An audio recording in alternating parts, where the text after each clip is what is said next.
Hi everyone! So all these questions are giving me a chance to try out different ways of doing videos. This one I wanted to spend some time talking about end behavior because I've been getting a few questions here.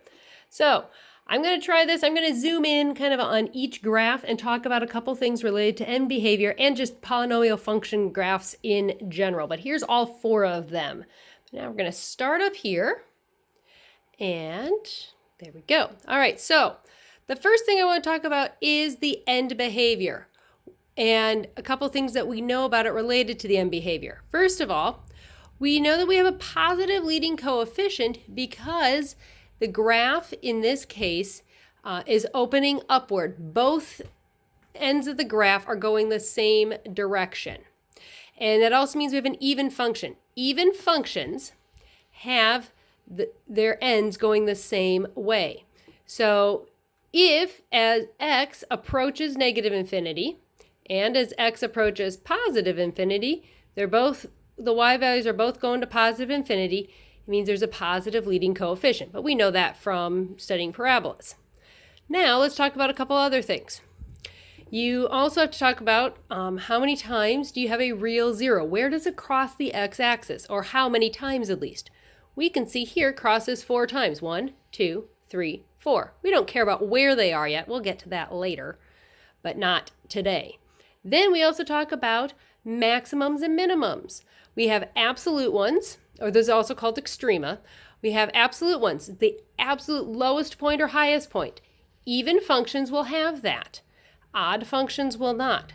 So here we have an absolute minimum. This is the lowest point. The other two turning points where the graph changes direction are going to be relatives, a relative max and a relative min. And then because of how many turning points we have, we can say we have the smallest degree of 4, because the smallest degree, or the least degree, is one more than the number of turning points. Now, let's go over here to another even function, but it's now opening downward. It has slightly different end behavior.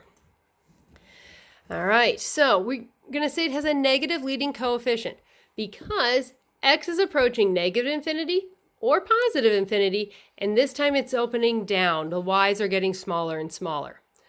It's an even function because it's once again going in the same direction both times, but both going negative. Now this time, if you look, we can see that there are only 2 real zeros. It crosses the x-axis twice. 1, 2. All even functions have an even number of real zeros. All odd functions have an odd number of real zeros. Here we'll have an absolute max up here, and then 2 relatives, a min and a max. They're close together, but that's okay. In their general location, it's relative. Which also means we have 3 turning points, so a smallest degree of 4. So those are our even functions. Now let's shift and go to odd functions.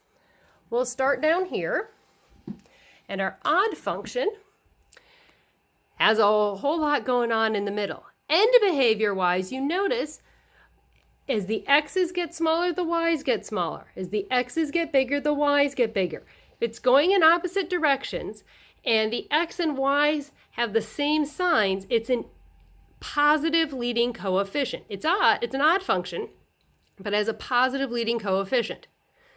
All right, then we have to look at how many real zeros are there. Well, how many times does it cross the x-axis? 1, 2, 3, 4, 5. Odd number, odd function.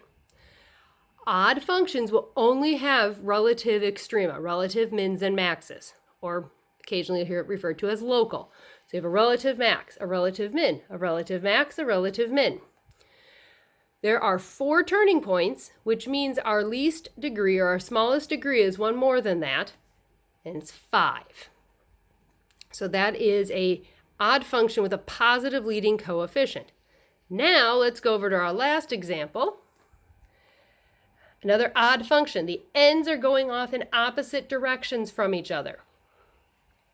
Here, though, the signs of our x and y values don't match. If they don't match, then we have a negative leading coefficient. We know it's odd because they're going in opposite directions, the ends are, and it's negative because as x approaches negative infinity, y approaches infinity. It's getting bigger. And then the opposite over here, as x approaches positive infinity, the y's are getting smaller and smaller.